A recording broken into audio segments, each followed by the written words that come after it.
anybody who is watching, my name is Mallory Shirley, and I am a software developer with Tensure Consulting. We are a remote only and a remote first company. We have employees all over the United States, and we work on all kinds of projects everywhere in the country. So yeah, I will let Sarah introduce herself as well. Hey, whoever's out there. Oh, maybe Destiny just joined. Hello. Oh, yeah. I'm Sarah Farmer. I work for Sony PlayStation. I'm located down in our San Diego office, although definitely working from home, of course. And I am in the recruiting talent acquisition department. So I work on all sorts of jobs, hiring from internships up to director, VP levels throughout the organization. So a little bit about me. Nice, great. Well, basically, the format of how this is going to go today is that we're noticing that people are starting to come in. That's really exciting. This is a big networking session. So for anybody who is interested in game design, whether you are already in the industry and you just want to connect with other women in the industry, or you are hoping to break into the industry and you have questions about how to make yourself stand out and interview tips and everything in between, feel free to ask. Once you get here, go ahead and request to share your audio and video so that we can put you up on screen. You can introduce yourself, ask any questions, and meet other folks that are here. So we'll just keep on rolling. Thank y'all. Hello, Destiny. Hi. Welcome. How are you? I'm good. So I'm interested in getting to game design. I already graduated from college. I have a degree in animation and writing. So I'm just looking for any way to sort of get into the industry. I have a little experience with like coding and I do my own sort of art, but I don't know where to go from there. So I'm hoping to network and find a way to do that. Absolutely, Destiny. That's great. That's really exciting, and yeah, it is a tough industry to break into. It's already great that you said you had. What did you just graduated with? You said Animation and writing. Animation and writing, and you want to get into game design specifically, or do you want to go into animation, or No, I want to do game design. You want to do game design? Yes.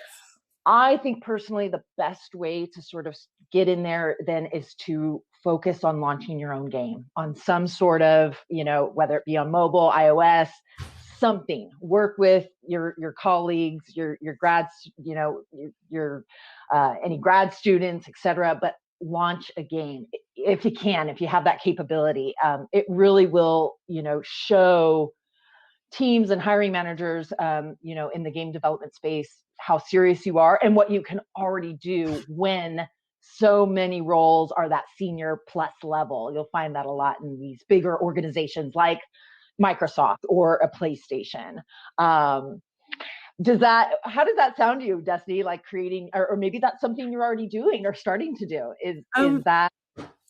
Yeah, I did, like for my senior project, I created a little demo of a bigger game, but okay. I feel like in order for me to create something bigger, I would need to network with other people interested in creating games. So that's one of my goals, to do that. Got it. Or to find an internship where I can learn, because I learn best by interacting with people. So I've been doing online tutorials and stuff, but I'm not grasping it as quickly as I can when I learn in person. Totally. Oh my gosh, it's so true. This past year has really put a damper on learning for a lot of different people. But yeah, no, you're exactly right. You need to then, maybe you can network with people on Twitch. I think that's a great resource for finding others who are, into game development.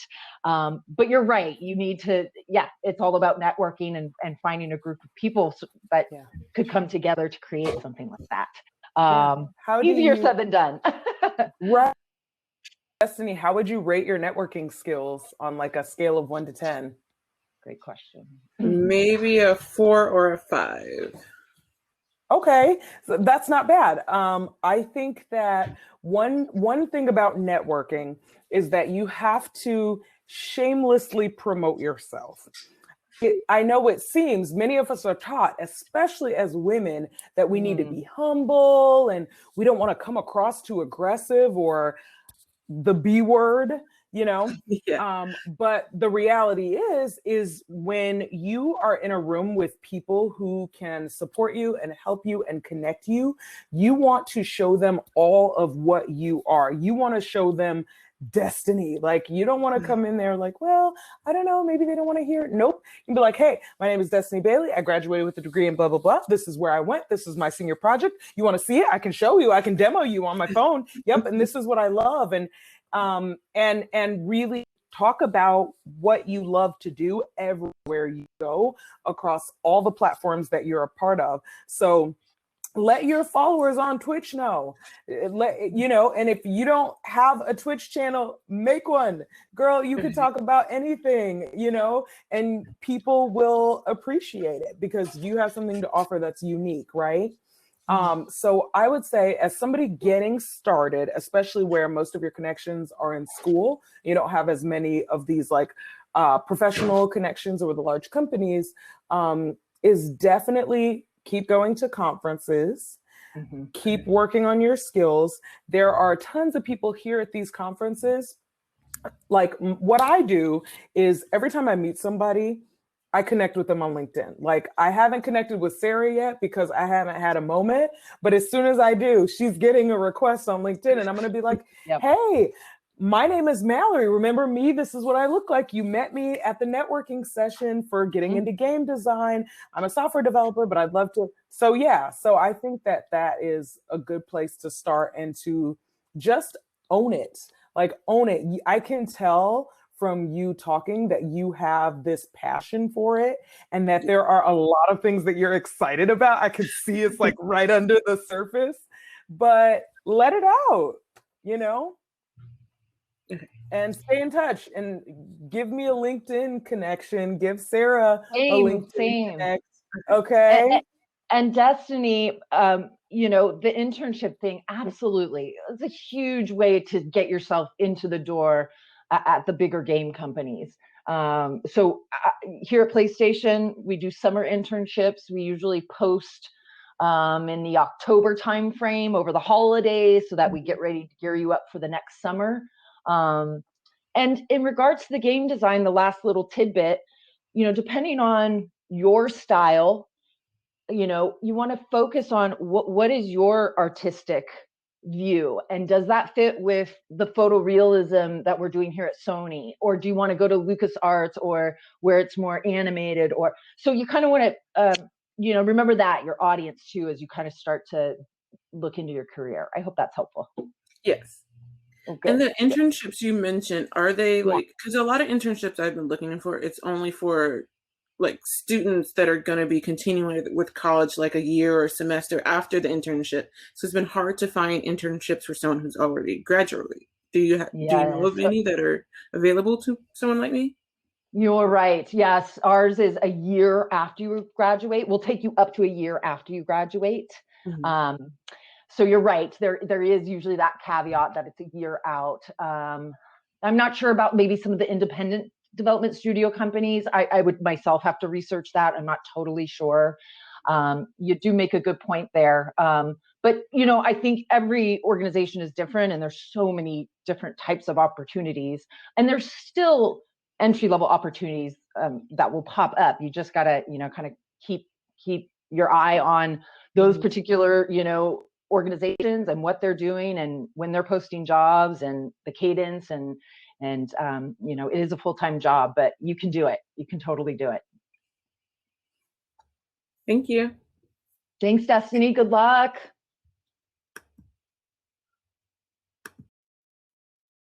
Up a poll just to kind of see where people are, what kind of jobs they are interested in. I guess I probably should have added an option for like, I already have a job, but we can chat about that. Does anyone else have any questions? I see we have a few more people here. Speaking until we have, someone who's requesting to share, thinking of specifically anyone who is fresh out of college, excited, wanting to get in the game, knowing that working in technology can be a slow burn. No matter who you are. That's my toddler in the background, by the way. He can hear my voice, and his granddad brought him in here for some reason. So it can be a slow burn. I remember feeling like when I first got into tech that everything was going so slow. The jobs were just nowhere to be found, and I was just waiting for something to happen. But as I developed my skills and as I got more connections, it was just almost like an exponential curve of an increase in the number of opportunities that I had available to me. The job offers, the money offers were better, the benefits were better, the projects were even more exciting. I mean, my first job, for God's sakes, was maintaining a 20-year-old legacy framework that was used for a payroll processor. Like, it doesn't get any more boring than that. So, but like, oh, so worth it. And the slow burn, I would say, is usually about 2 years. That first 2 years working in the field is the hard times where you really have to, work on your skills, hustle, all that, and then everything kind of comes together. I agree, Mallory. Yeah, you do got to hustle in the beginning too when you first are getting and starting out.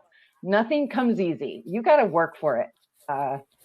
Yeah. Do you feel like from a recruiter's perspective, like, do you feel like the company is always asking for the rock star game developer unicorn? Like, we want somebody with 10 years experience in this coding language that's only been around 5 years, Yes. Yes. Yes, the purple unicorn, the purple squirrel that it's always thrown at us. What's been really interesting this year with the pandemic is we were an organization that was a bit traditional in the sense that even prior to COVID, we weren't really doing the work from home thing. Some groups were starting to do it depending on the manager. With the pandemic now, it's opened up management's eyes to the fact that now too, we can find maybe we can find the purple squirrel or somebody more unique, but who is sitting in Atlanta and who doesn't want to come out to San Francisco. I mean, it's beautiful. It's cool that we're now opening up to this whole, to me, we're just, especially within gaming, which can become so niche, and there's these little nuances that, yes, coming from gaming is super important. So yeah, I think that's sort of cool to have seen this past year. It is exciting. And I think that is a good message to any junior game designers, junior game developers out there, to know that, now, thanks to the pandemic, you may not have to move to Chicago or New York or LA or San Francisco in order to land that job. You might be able to stay where you are and, number one, save your coins so you can pay off those student loans that I know that we all have, right? But also stay near friends and family and have a whole pool of job opportunities that are opened up to you now that just weren't before. I think before, companies were more comfortable with everyone being remote. Yeah. Even at my company, we still get questions where it's like, so where's your office? And it's like, well, there is literally no office. we're all remote. And they're like, okay. Yeah. But wait, where's the hub? Where's the headquarters? Where's the headquarters? They want to see like our logo on a building. And we're just like, no, we'd rather put that money into health insurance benefits. They're very cool, right? Yeah, it's exciting. All right, just reminding everybody, if you're in the meeting and you're watching our chat, the real value comes from the networking. I want to see more people making a request to share their video and audio. Feel free to send Sarah, especially, and I connections on LinkedIn so that you guys can really see who our connections are. I think that's one of the most powerful ways to use LinkedIn, is kind of like, use us. I'm sure Sarah has connections with other folks in the industry who would love to hear from you. So LinkedIn, it's a necessary evil. It is. That is the tool as recruiters. That is the first place we're going when we're looking for candidates. So yeah, please. What Mallory says, get on LinkedIn, start connecting. And you know what? Especially in game development, those managers love talking about their craft. And so if you're just as passionate, believe me, I mean, it may take them a week or two to get back to you, but send them a note through LinkedIn. Tell them what you're working on and that you notice that they're tied to the God of War game, and you're just, you've been in love with that for the last 4 years, and whatever it may be, and you'd be surprised. You will get responses back. And it's all about that self-promotion, which I'd love to kind of dig into that, Mallory. I recently took a LinkedIn course on self-promotion because I do think, especially us women, like you said, it's very hard to sometimes even have, but yeah, that we could be called the B word when really we're just, we're just being our truth or exactly. And there's nothing wrong with that. Yeah. So I don't know. That's been kind of recently for me. I've been trying to even work on it myself after 15 years in the industry, just to continue to brush up on that. It's not the easiest thing. Right. What would you say, Mallory? I agree. It's a constant learning process for me. I don't feel like I have gotten to a place where I've just arrived and I am this fully self-confident, open, person who just says it. No, but I do feel that there are certain points of my career where now I've kind of figured it out. Like, nobody's gonna lowball me in a job offer. I've been there, done that. I took the job where I was barely making enough money to pay for gas, and it's just not gonna happen again. But sometimes when it comes to conversations about being promoted or taking on leadership roles, there have been a couple of projects lately that I'm thinking of right now where I'm just like, oh, I should have said something.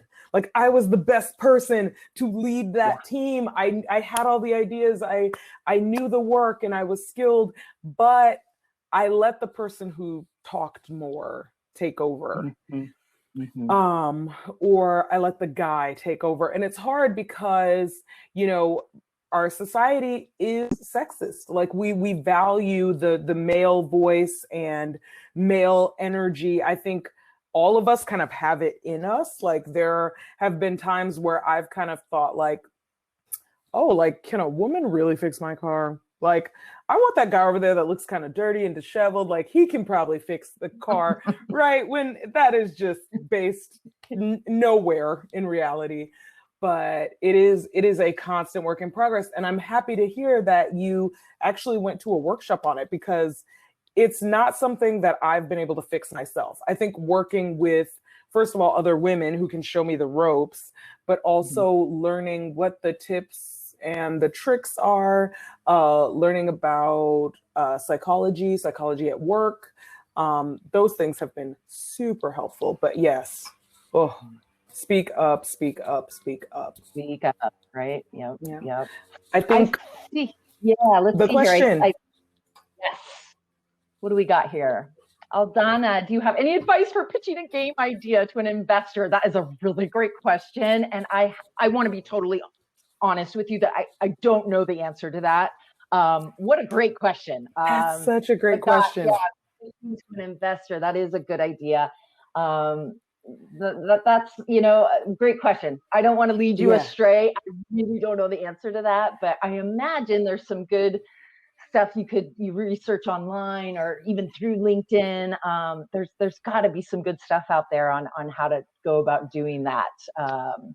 Great question. Yeah, I think so. I can't speak specifically to pitching a game, But I do know in general that pitching a game idea is there's a little bit more of an involved process than just like pitching a traditional app, right? Because it's kind of like games, I feel like, are kind of like half between movies and traditional applications, right? Where you have this large creative element, but also this large technical complex component that goes along with it.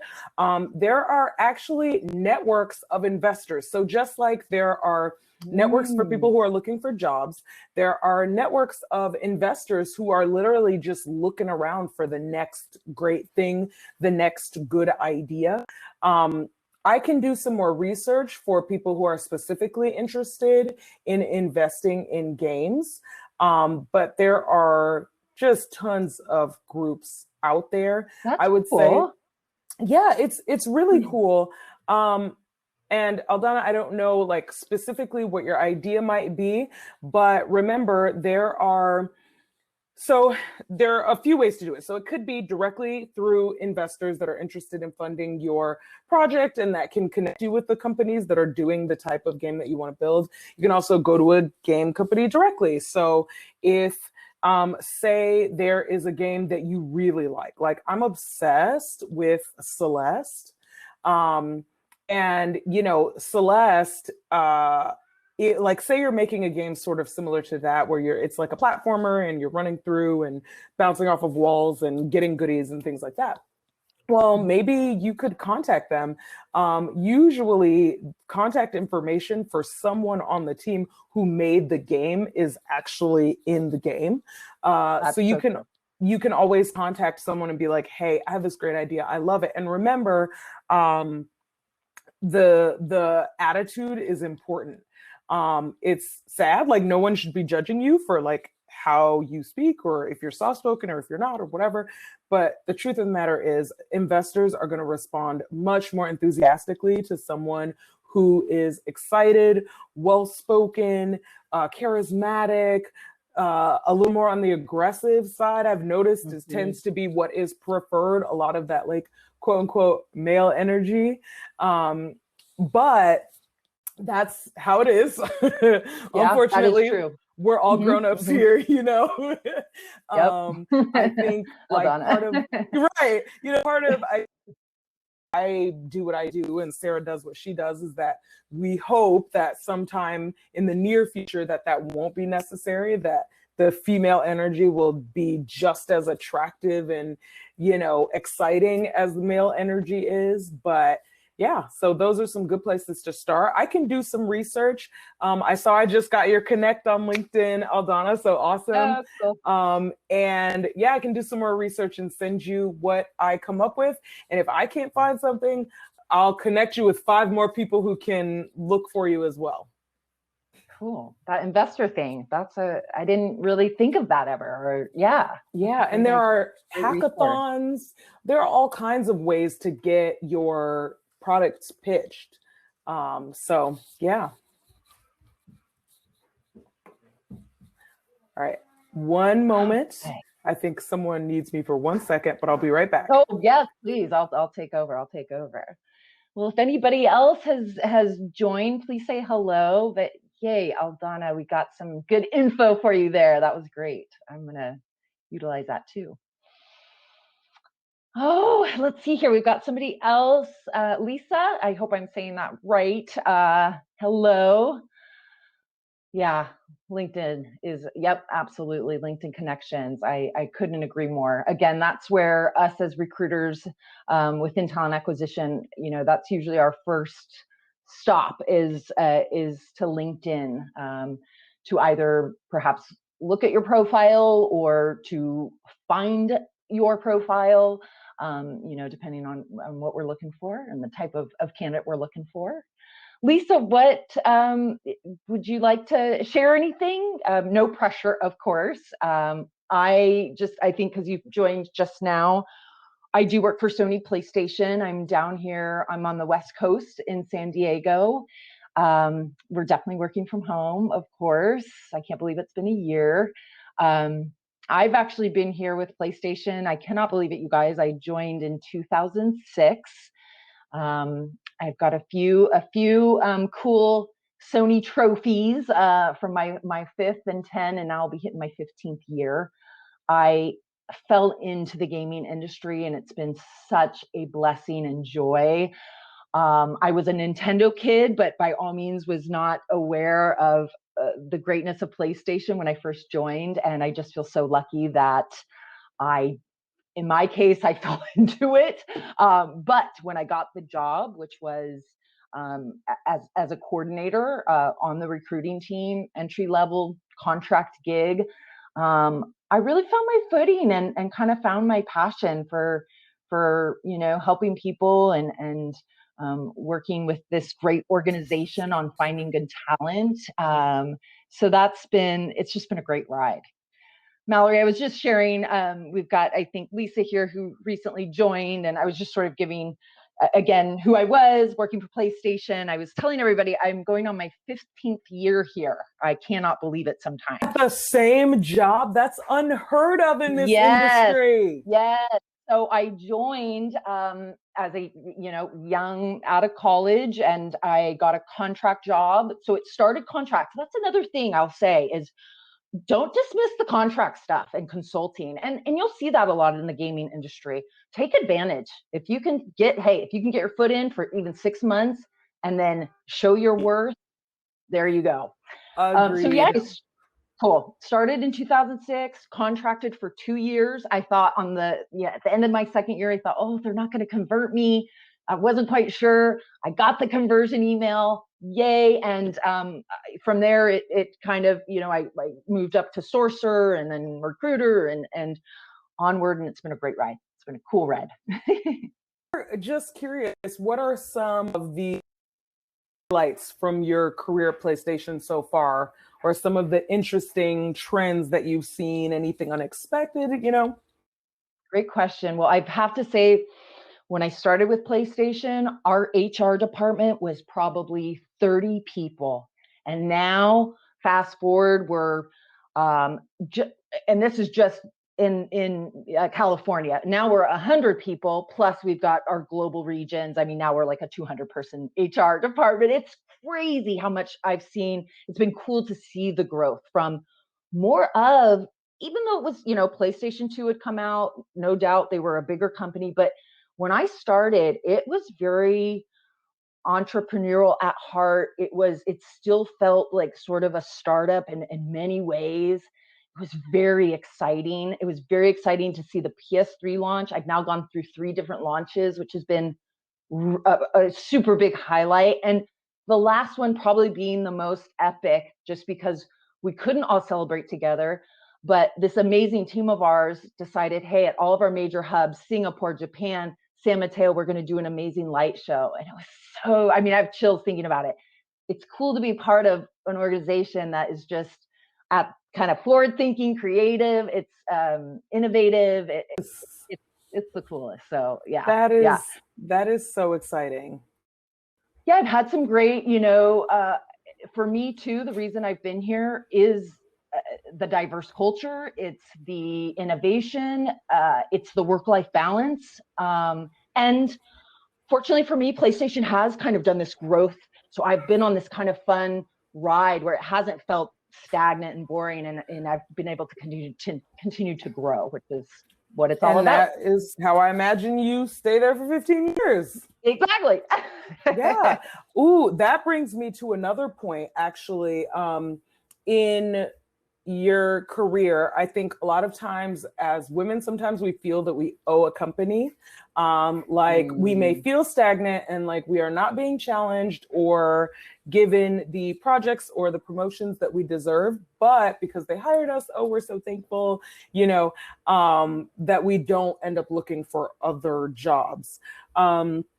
Changing jobs, especially in this industry, is very beneficial. I would say, if you're at that job that you absolutely love, I'm at that kind of job right now. So I feel so bad for all the recruiters out there that know that I've been here for a year and they're just hoping that I'm ready to make the next move. But if you're not satisfied, or you feel like you have room to grow and the company can't take you to that next step, then by all means move to the next opportunity. Yep. It'll mean Absolutely. a bump in pay, more exciting work. Yeah, keep things fresh. So it says, And that okay, doesn't mean too, right, that you can't come back to that company. Maybe it is that you go on. I have a colleague, Shayla, who started the same time I did. She eventually went on. She wanted to just experience other industries, and she did that, and she's back at PlayStation. She left on good terms, of course, always something you want to do. And yeah, so always yes, good. absolutely. And that's okay too. Yeah. And I think it can be really great to venture out, test the waters, see how things feel. And if you're like, oh, nope, actually, I want to go back to my old job, that can make it feel so much sweeter, because your old company will be super happy to have you back. And also you are doing what you love and what you want. So I think that's great. So Aldana asked about, with the new remote work style, are more companies up to hiring professionals from other countries? That is a perfect question for you, Sarah, huh? Are they? Yeah, Are okay. they? So yes, I will say the answer is yes, which is very exciting. Yes. Nice. Fortunately, Sony has always been, since I've worked here, I've worked on international hires probably the entire time. But of course, yes, now twofold. We've grown globally more. We're right now too we're working on developing an artist studio in Singapore, Malaysia, and there's so much exciting things happening. Nice. But yeah, so no, it has opened up again, sort of that remote thing, and managers seeing and understanding that it's okay that this person is not right here in front of me, and absolutely opened the door to more international hiring for sure.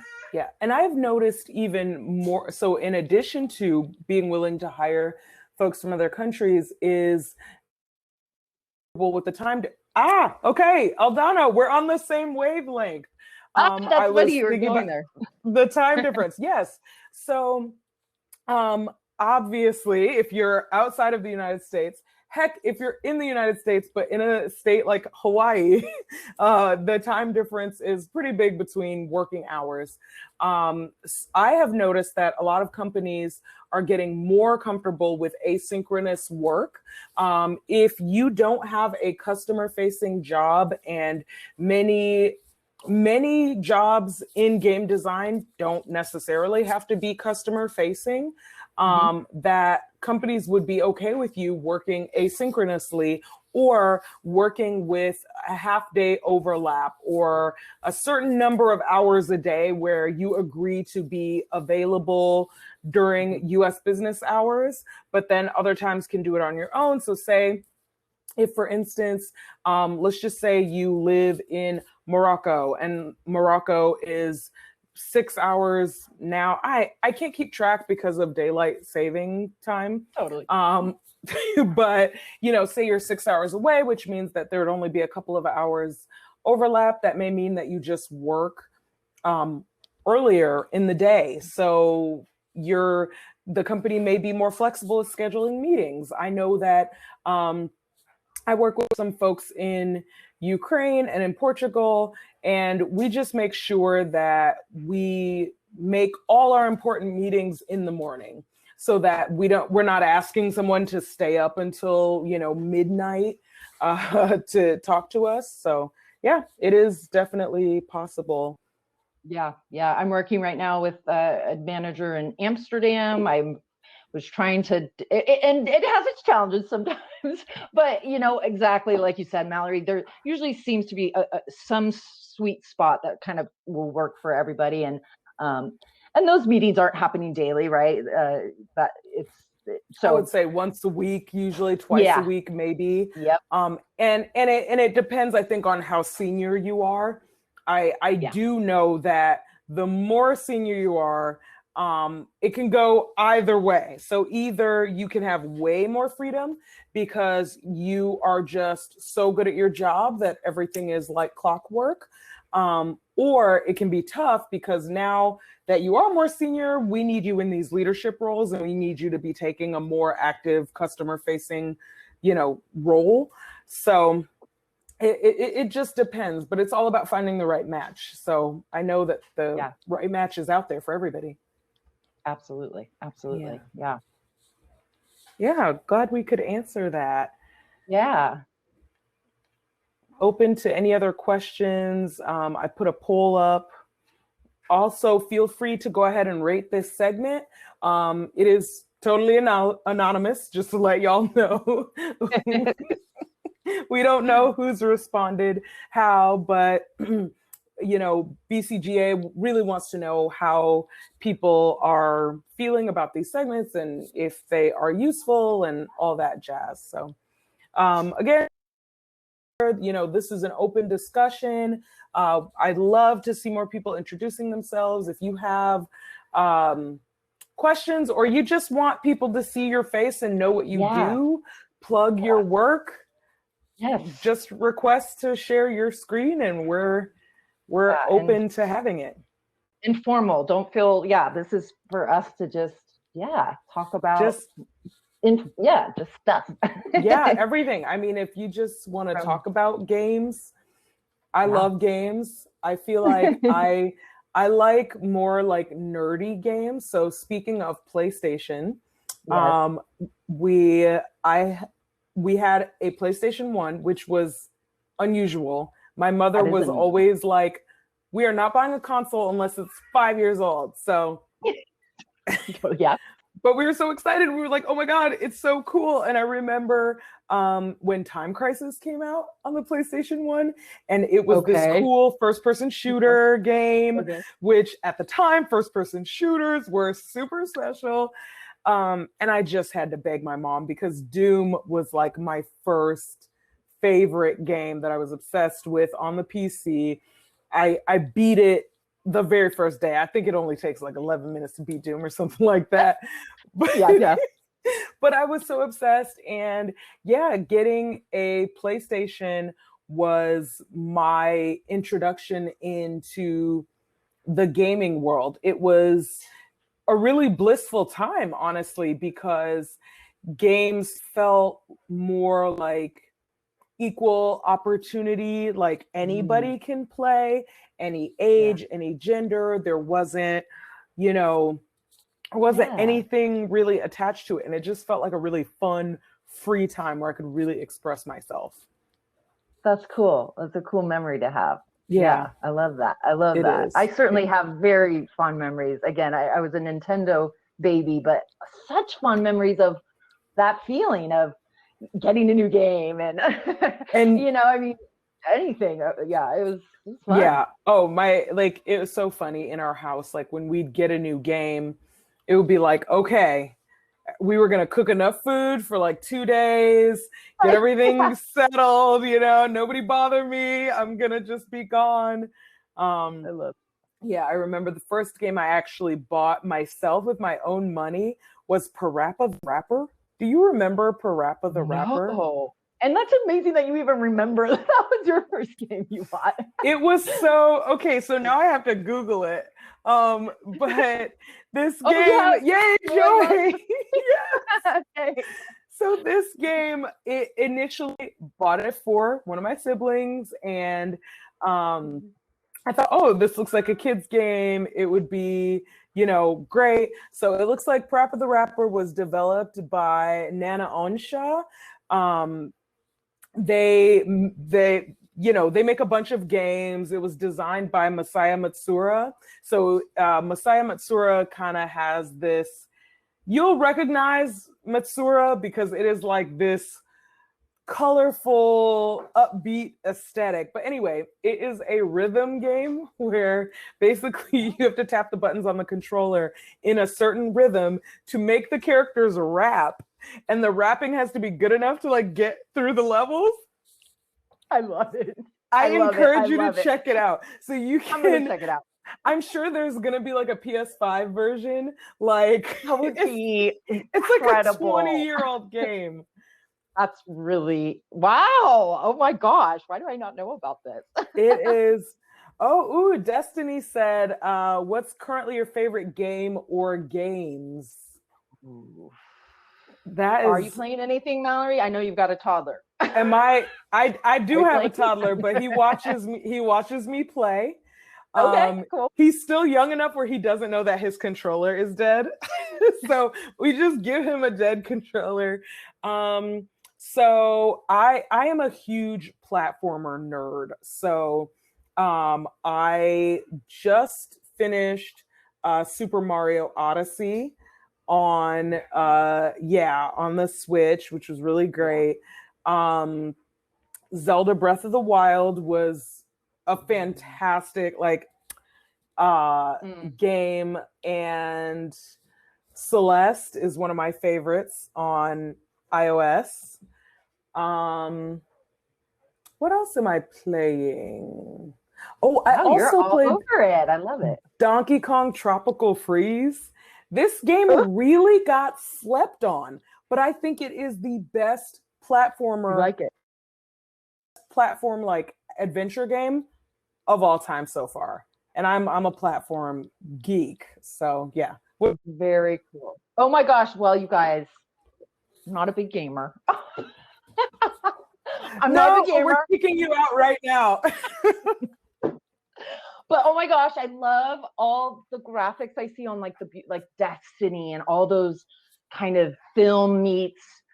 I just love it. I can't say I sit down for hours on end. I'll dabble every once in a great while. I'll tell you what, my partner, he's on that Call of Duty 24/7 right now. Don't tell Joy. Oh my gosh! Ever since we got the PS5, which was also incredible this year, they sent it to us employees, which was very cool. But yeah, I would say, he's taken over. Call of Duty. It's a fantastic game. Not gonna lie, it really is a fantastic game. I love Joy feels your Call of Duty pain. Okay. I hear him all up at midnight, and he's on with his buddy, on the mic, and I hear him. Yes. Oh my God, that is Joy. I know Joy is like losing it right now because this is her life, her entire experience, and she's just it's tough. I hear you. I really liked Red Dead Redemption also. Oh, that game. Huge. Yeah, it surprised me. I wasn't expecting that, and it was phenomenal. Yeah, I love. And the Miles Morales got a big. Everybody on my team loved that one. That was huge. Yes, yes. I love Miles Morales. Yeah. Right one. Yeah. I think I am so excited about what is happening in gaming. And I'm really happy, honestly, to be here at this conference. Oh, there's a professor teaching a course about Red Dead Redemption. What school? Cool. Where do I sign up? Who do I need to give my money to? It's such a beautiful game, very thought-provoking, and just exciting. Oh, yay! And we have a winner! Woohoo! Aldana, yay! I hope you're still on the call and you can hear us. Hopefully somebody will get back to you, but yay, you got your gift card. Yay, she's still here. Okay, send your email, please. You can throw it in the chat. Only people who are here in this networking session can actually see your what you're saying and your email and stuff like that if you're comfortable with that. But yay, that is excellent. Oh my gosh. But cool. Do we have anybody else who would like to introduce themselves? I would encourage anybody, even if you feel like you don't have anything to say or you don't have much to contribute, we would love to meet you and see who you are. Feel free to share your favorite games in the chat. Yeah. And we said at kind of the top of the hour, for those that are newer, please connect with us on LinkedIn after. We'd love to connect with you. If not, right here in this room, please definitely send me one. I know you can. Yes, yeah, for sure. Well, I feel like you being in the gaming industry, that you would definitely have more good overlapping connections. We were talking about earlier that, one of the cool things about LinkedIn is that when you connect with someone, LinkedIn will start suggesting other connections with for you. So the more gaming connections that you have in your system, the more tech connections, it'll just start connecting you with folks and suggesting connections. Yep. Yep. Yay. Sukena said that her first system was a Sega Genesis. Yes. Sega! Oldie but goodie. Yes, I've definitely played all the Sonic, every single Sonic game, and lots of old pixelated RPGs on Sega. Yep. Yep. Yay, Yeah, Sega. cool. I love it. And does anybody have any questions?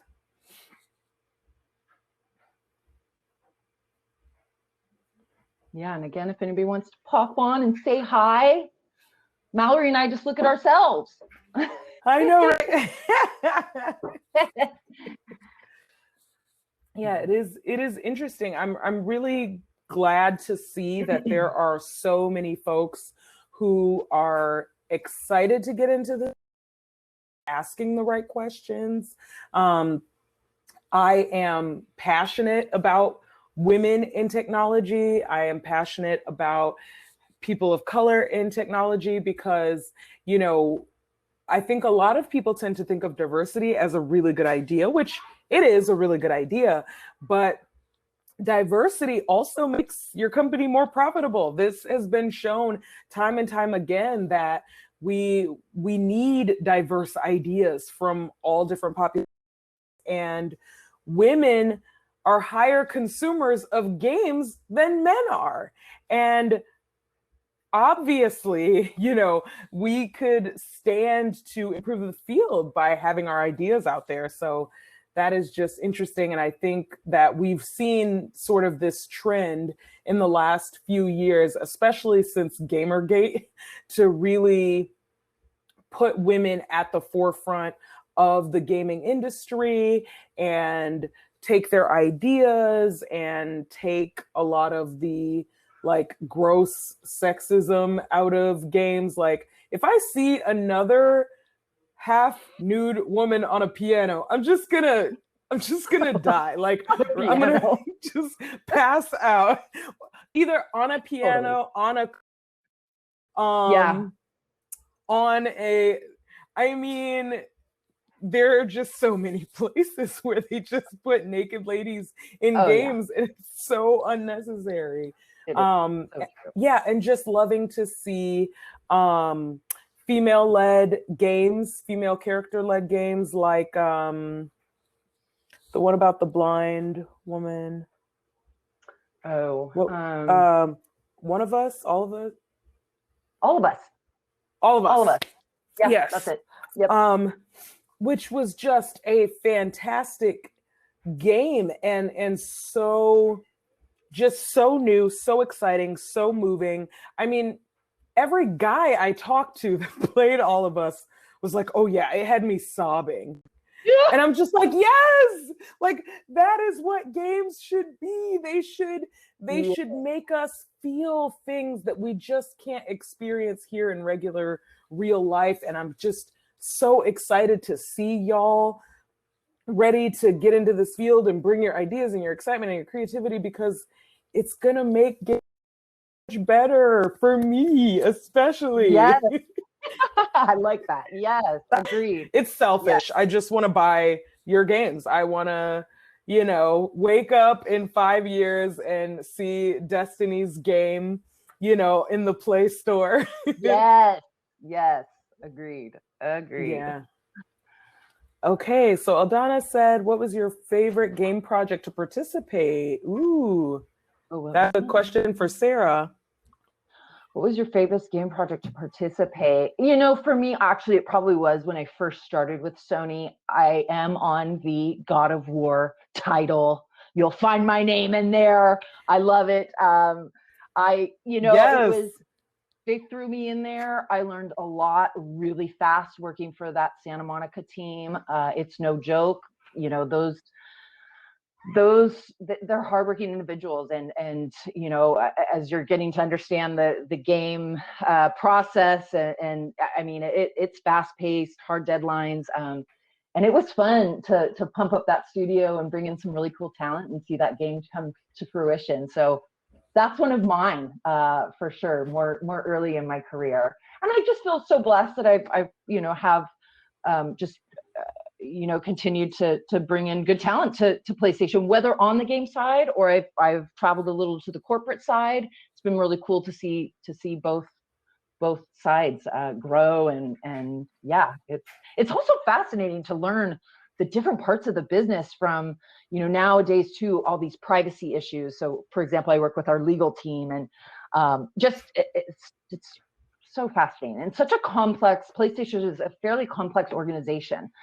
We've got this huge corporate headquarters, and then we've got all these sub studios, all these first party studios around the world. It's pretty cool. It's pretty interesting. Yeah. Okay. So the games that are women led. So I think it's The Last of Us is the game that I was looking at. So Last of Us is really good. I'm not sure what type of platform you're thinking about, if it's PC or console, but some of the ones that are off of the top of my head would be, okay, PC or console, cool. Some of the ones off the top of my head would be Resident Evil. Assassin's Creed has female protagonists. The Last of Us is definitely one of my favorites and one of the most, that's good. The main character in Last of Us is a man, but there is, like, the female character is still one of the main protagonists. Celeste. I feel like I am like advertising for Celeste. I'm not. No one has paid me. They don't even know I own their game. But Celeste, the main character, is a female. I'm trying to think. What are some of the good ones lately that I have played? Yeah, I'm trying to remind myself, since I don't play, but I definitely, of course, I am so shocked that you don't play and you've been at PlayStation for so long. I know. Are people constantly trying to get, no, just play this. If you play this, then you'll. Not too, no, I really don't. No, it's interesting actually. On our recruiting team, there's probably only maybe 4 of us who are really true gamers, and the rest of us will just sort of dabble. Yeah. Yeah. That is funny. All right, we only have a few more minutes. So for the last 5 minutes, we were just hoping to open it up to any last minute questions. Anybody who's hoping to connect with someone else, you are welcome to. This is your time. Oh, someone mentioned Mirror's Edge. Yeah, I haven't played Mirror's Edge. Thanks for the reminder, though. I'm going to check that one out. I've heard really good things about Mirror's Edge. Yeah. Am I thinking Horizon Zero? Is that Horizon Zero? A woman-led? Is that a console? That would be, yeah. It would be a console. Yep, my bad. Mm-hmm. Ooh. Yeah, I think that is one, if anybody's interested. Beautiful graphics. Nice. Oh my gosh. Horizon. Yeah. Guerrilla Games, huh? Okay. That's in Amsterdam. Yes. Nice. Yes. Beautiful. Okay.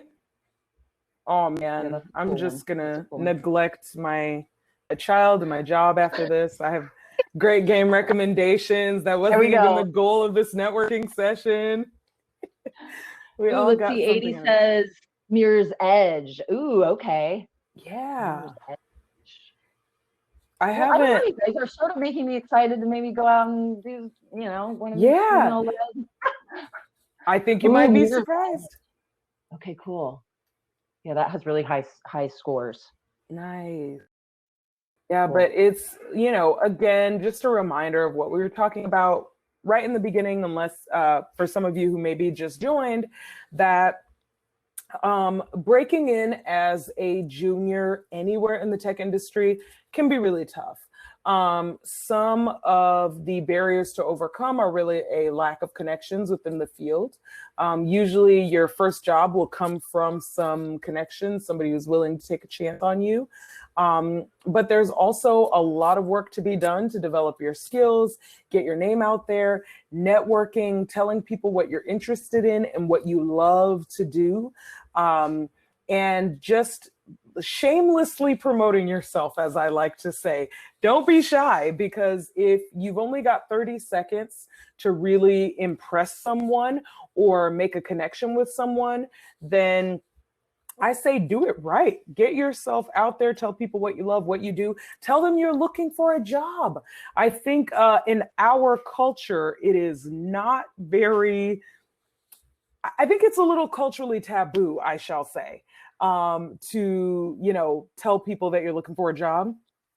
Not in this industry, because we are desperate for people to work at our companies. So tell us if you're looking for a job, because we'll put you somewhere. Absolutely. And then again, internships, great way to get some experience, some professional experience. Yeah, LinkedIn, and don't be shy to try and connect with industry leaders. Yes. Tell them, what you're working on and why you're interested and why you're reaching out to them specifically. Absolutely. Sometimes I go on LinkedIn and just look for a company and kind of go through the people at the company to see who I might already have a little connection to, or someone. Yes, absolutely. And I think managers, regardless of the industry you're in, do the research before, I think that's an obvious, but I mean, go above and beyond to find out who am I talking to, what have they worked on. I really do think that goes a long way. And one last tip on the game side is QA testing. If you guys are interested, okay, a little away from game design, but if anybody wanted to go into production, QA testing is a great way to get your foot in the door. That's always another just alternative. If anybody on here is listening to this who is interested in producing, production, QA management. Hey, Sarah, Keisha. Mallory, how are you? I just wanted to come in and say thank you so much for today. I so appreciate you all being a part of history and being a part of Women Got Game. I love your sweatshirt. I thank you both for all the intel and gems. You guys have been so engaged. I've been coming in and out of your panel. I love the two of you and the energy you're giving. So thank you too to all the students who engaged and participated. We're recording this session, so we'll be sharing it across our BCGA YouTube and social media channels. We'll also be sending out an email to the 400 plus women that registered today, so they'll get a chance to see this if they weren't able to stay in through the end of the day. So thank you. I hope we can welcome you back next year. But please enjoy. I don't want you to end now if you don't want to, because you guys are amazing. I love the energy, and more importantly, the gems that you're sharing with the women today. So thank you. And your time is not going unnoticed. We appreciate you on a weekend. Hope you enjoy the rest of your weekend, and we look forward to seeing you again soon. And thank you, ladies. Thank you, Keisha. Awesome. Thank y'all. I'm so glad to meet everybody that we've gotten to meet. It's been great. Like just the questions that y'all are asking, it shows that you're excited, and that is what it's going to take. It's going to take a lot of excitement. It's going to take a lot of energy, a lot of commitment. But it's just such a great industry to get into. Especially if you're passionate about the art and the design aspects of it. But to Sarah's point about breaking into the field through QA, that can be an incredibly effective tool for making your way to the job that you really want.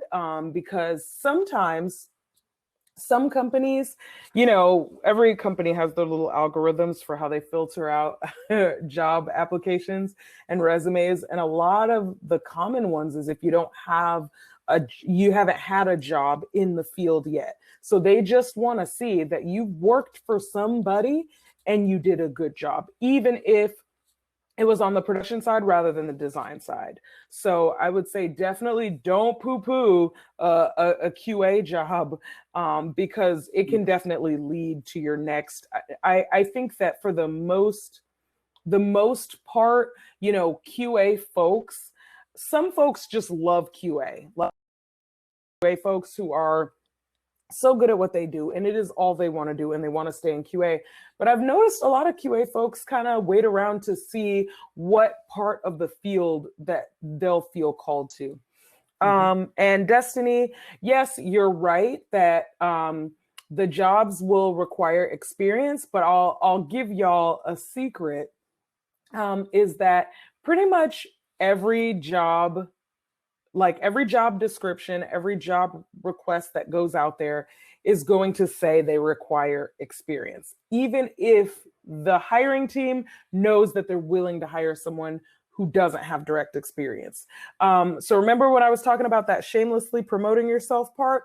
So yeah, we're gonna go ahead and parlay that over into job applications and resumes. If you look at a job and you're like, hey, I could do that, like that, I want that job, I want to work there, I think I'd be good for it, apply for it. Apply for the job. Connect with folks on LinkedIn. So if you see that, oh, I'm applying for a job at PlayStation and Sarah is a recruiter at PlayStation, I'm going to connect with Sarah and be like, hey, I just applied for this job. Like, I love the company. Here's the work I'm doing. Here's who I know and what I've done and blah, blah, blah.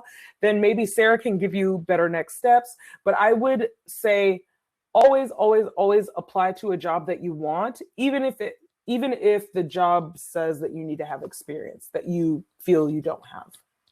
I totally agree. And so interesting, Mallory, I just was reading an article about how typically women will only apply to a job if they feel that they meet all of the requirements. Yes. Where men will apply no matter what. So that's the ladies, truth. Just apply. Just the truth. Yeah, just get it in there. Yeah, because you apply never know for those jobs. On the back end, there could be something going on where the manager's going, you know what, we need to downgrade this role or we need to upgrade. You just never know. You never know. And there are times where I've definitely been in conversations where on a team, I remember at my last job, we were hoping for a senior developer because we needed someone who could quickly kind of move into a lead position. But we were also kind of like, well, it could also work if we just hired 2 junior people, and we could help train them and move them forward in their career. And we ended up hiring a senior person who was this unicorn of a developer who knew all the things, but he had the world's worst attitude. He was incredibly difficult to work with, not a team player, was constantly like criticizing our work.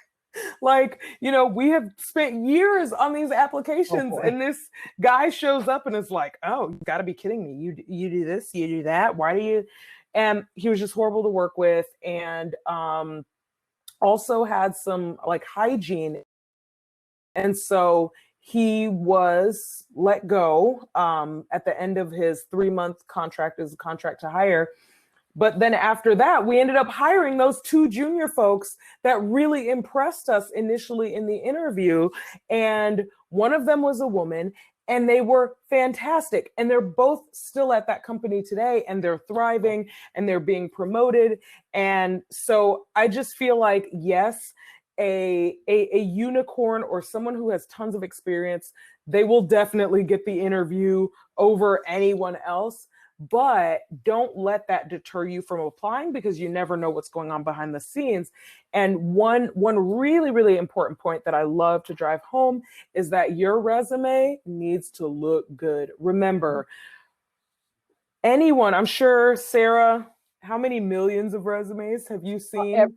mean, a ton. It's got to be sharp, guys. Make it sharp. Make it good. How much time? So just quick question. I know we're going over time, but how much time would you say you spend reading a resume, like when it first comes across your desk? Yeah, quick, guys. I'm glancing for, I don't know, 5 seconds. I mean, I really focus on, kind of that.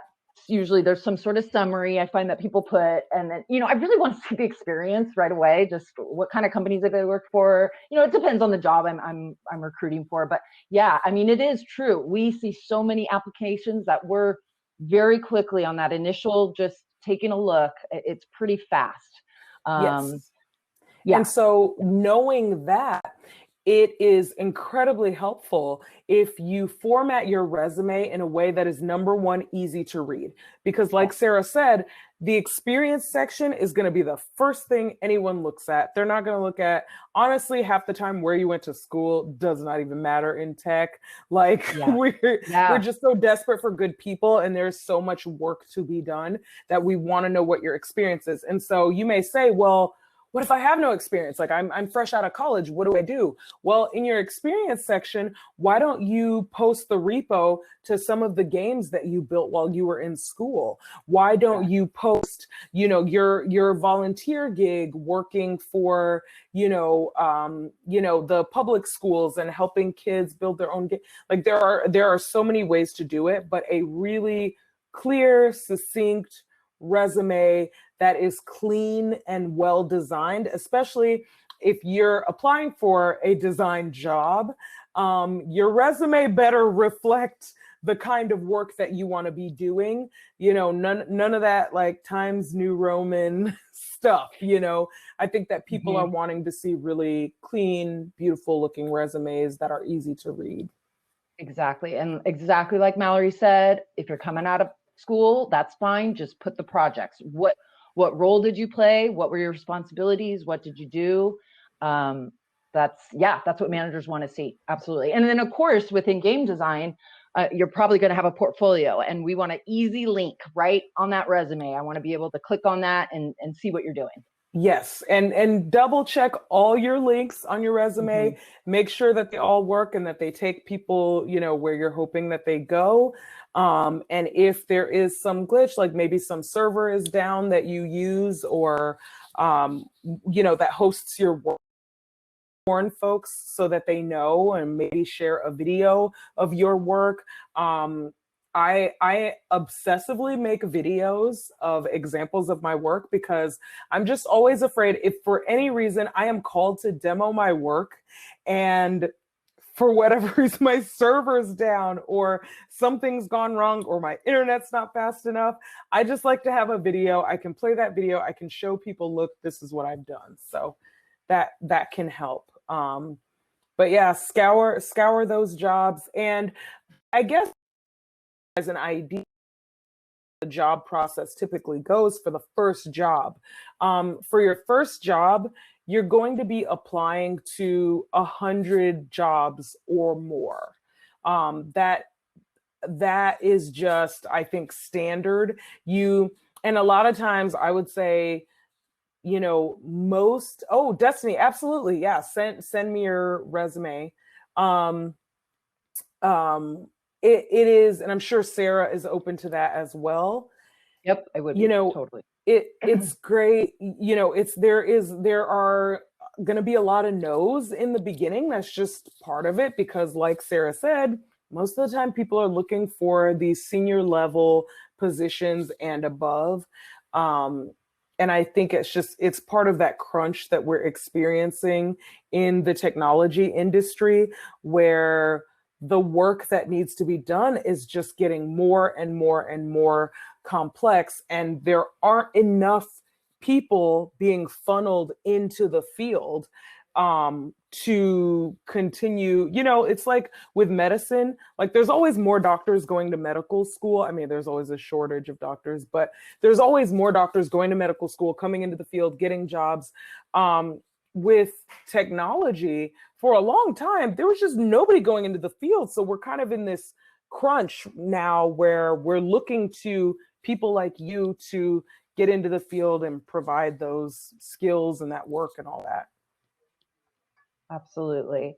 And Destiny, I just wanted to, I saw there that you see jobs requiring some experience, even the QA jobs. Yeah, you may run into that. Here in San Diego, we have a pretty large QA testing workforce. And we're, at least here and within PlayStation, with our first party testers, we don't require experience. What we want to see, though, is back to that resume, because QA testing, there's a lot of note taking and writing. You're writing to the producers, what are the bugs, what doesn't work. So you just want to make sure your resume looks good, well written, no grammatical errors, spelling is tight. So for us personally, I get it. We're here in San Diego. That may not be an option, but maybe we'll start to see some more remote with the QA testing. I'm not sure yet, but we do not require that. Now, those always start, though, as contract positions. You're never going to see a full-time QA tester role. Most of the time, we bring contractors on, and then 2 years later, we're converting them to full-time status. That's usually how I see kind of the cadence go. Yes. Just with us. I've seen that in a lot of positions as well. Usually companies will use contracts as a way to give both parties an out if necessary. It's not just for the company. I think a lot of us as employees are looking at it like, oh, they just want to fire me. And it's like, no, that's not it. It's more, I think it's a lot easier, like legal, from a operational perspective, that you know that basically at the end of this 2, 3, 6 month period that you will be, evaluated and given the thumbs up or the thumbs down. But at the same time, you can also give the thumbs up or the thumbs down. I know plenty of folks in the field who only work contract jobs because they just want to work somewhere for a few months at a time, take a month off, travel or do something else, and then come back, take another contract job. So it can be a great fit for people. Yeah. So Cool. I think that we're good unless someone has any burning anything. Chance to connect with Sarah and I on LinkedIn. You can see our names in our videos. Yep. Yeah, please you're do connect. welcome. Yeah, you're welcome, you guys. Please feel free to connect with us.